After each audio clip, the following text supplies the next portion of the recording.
पढ़ोगे लिखोगे तो बनोगे नवाब, खेलोगे कूदोगे तो होगे खराब। ये हमारा इंडियन माइंड सेट है और यही सिखाया जाता है हमारे एजुकेशन सिस्टम में भी।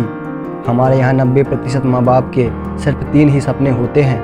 पहला डॉक्टर, दूसरा इंजीनियर और तीसरा गवर्नमेंट सर्विस। खुद के बच्चों के लिए ये सपने देखते हैं और तारीफ़ बॉलीवुड एक्टर्स और क्रिकेटर्स की करते हैं। यार कुछ लोग होते हैं जो भीड़ के साथ नहीं चल सकते, वो अपना रास्ता खुद बनाना जानते हैं। कामयाबी तक पहुंचने का पढ़ाई सिर्फ एक जरिया है, पर एक बात याद रखना कि यह एक लौता रास्ता नहीं है। ये तो आप पर डिपेंड करता है कि आप किस में कामयाब होना चाहते हो। अगर आपका कोई सपना क्रिकेटर या एक्टर बनने का है तो पढ़ाई के दम पर आप वहाँ पर नहीं पहुँच सकते हो। एक बात को समझो, एक छोटा सा बच्चा था जिसे पढ़ाई में कोई इंटरेस्ट नहीं था। वो पढ़ाई में अच्छा भी नहीं था, पढ़ाई से ज़्यादा उसे खेल कूद में ज़्यादा मज़ा आता था। एक दिन किसी सब्जेक्ट में वह बच्चा फेल हो गया। इसने घर तक का पूरा रास्ता कि घर पर मार पड़ेगी इस डर से निकाल दिया।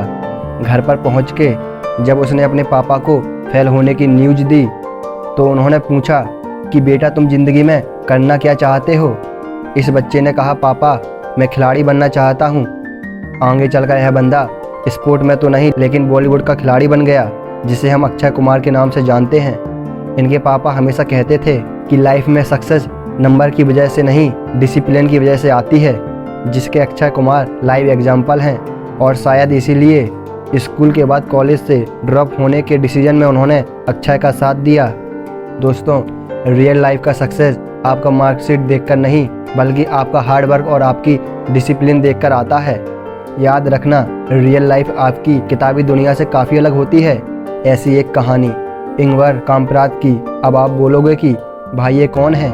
दोस्तों, इस बंदे का नाम फेमस नहीं है पर इस बंदे का ब्रांड वर्ल्ड फेमस है। He is the foundation of IKEA. बचपन से ही बिजनेस का फैशन रखने वाले इस बंदे को डिस्लेक्सिया था, जो कि एक लर्निंग डिसऑर्डर है। वही जो तारे ज़मीन पर मूवी में उस बच्चे को थी, पर इस बीमारी ने इस बंदे को कामयाब होने से नहीं रोका। इसने अपनी डिसेबिलिटी को अपनी ताकत बना लिया और शायद इसी वजह से आइकिया के हर एक मैनुअल इतने सरल हैं कि उनके फर्नीचर को कोई भी बंदा आसानी से असेंबल कर सकता है। और एक बात, आइकिया अपने प्रोडक्ट के यूनिक नाम की वजह से भी जाना जाता है, क्योंकि इंगवर पढ़ नहीं सकते थे, इसलिए उन्होंने अपने प्रोडक्ट के नाम अपने वर्क प्लेस, स्वीडन की जानी पहचानी जगह और लोगों के नाम पर रखे हैं, जिससे कि वो प्रोडक्ट को याद रख सकें। 5 साल की उम्र में माचिस की तीली बेचकर शुरू हुई अपनी जर्नी में 17 साल की उम्र में पहला आइकिया स्टोर खोलकर यह बंदा अपनी लाइफ के एंड पर दुनिया का 8वां सबसे अमीर आदमी था। अगर इस बीमारी के साथ यह बंदा कर सकता है तो सोचो तुम क्या क्या कर सकते हो।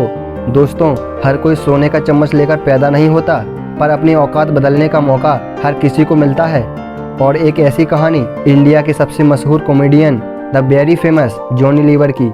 यह सिर्फ 7वीं तक पढ़े हैं। अपने घर की आर्थिक स्थिति खराब होने की वजह से उन्हें स्कूल छोड़ के छोटे मोटे काम करने पड़े, जैसे कि रास्ते पर पेन बेचना, मुंबई की सड़कों पर बॉलीवुड एक्टर्स की मिमिक्री करना।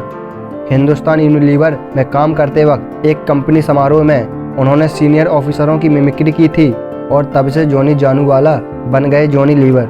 और इसके बाद तो हम सभी को पता है कि एक वक्त था बॉलीवुड में जब जॉनी लीवर के बिना कोई भी कॉमेडियन फिल्म नहीं बनती थी। दोस्तों, जो भी कामयाब बंदा आज आपको दिखता है वो अपनी मुसीबतों से लड़कर, अपने हालातों से लड़कर वहाँ तक पहुँचा है। थॉमस क्रूज आज का हॉलीवुड का सुपरस्टार। इस बंदे को डिस्लेक्सिया था, लर्निंग डिसेबिलिटी थी, जिसकी वजह से पढ़ाई की हमेशा बैंड बजी रहती थी। तो इसने स्पोर्ट पर फोकस किया, पर इंजरी की वजह से बंदे को रेसलिंग छोड़नी पड़ी और मिसबिहेवियर की वजह से फुटबॉल टीम भी। इन सब में फेल होने के बाद इसने अपना फोकस एक्टिंग पर लगाया और आज इसकी कामयाबी पूरी दुनिया जानती है। इसलिए ज़रूरी नहीं है कि आप एक चीज़ में फेल हो जाएं तो आप कुछ नहीं कर सकते। दूसरी ट्राई करो, तीसरी ट्राई करो, कहीं ना कहीं सक्सेस ज़रूर मिलेगी। आपने बिटल्स का नाम ज़रूर सुना होगा, एक टाइम का मोस्ट फेमस बैंड जिसके गाने आज भी सुने जाते हैं। उसके चारों मेंबर्स ने अपनी एजुकेशन भी पूरी नहीं की थी।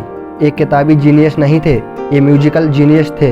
पर क्या आप बिलीव करोगे कि ये म्यूजिकल जीनियस, ये म्यूजिकल लेजेंड म्यूजिकल सीट को भी नहीं पढ़ पाते थे, ना लिख पाते थे। इनको म्यूजिकल थ्योरी भी समझ में नहीं आती थी। इसके बावजूद इन चारों ने 2 बिलियन से ऊपर एल्बम सेल किए हैं।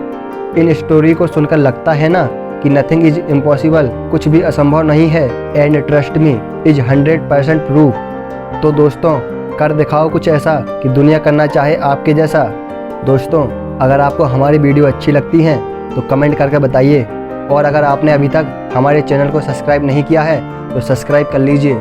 मिलते हैं अगली वीडियो में।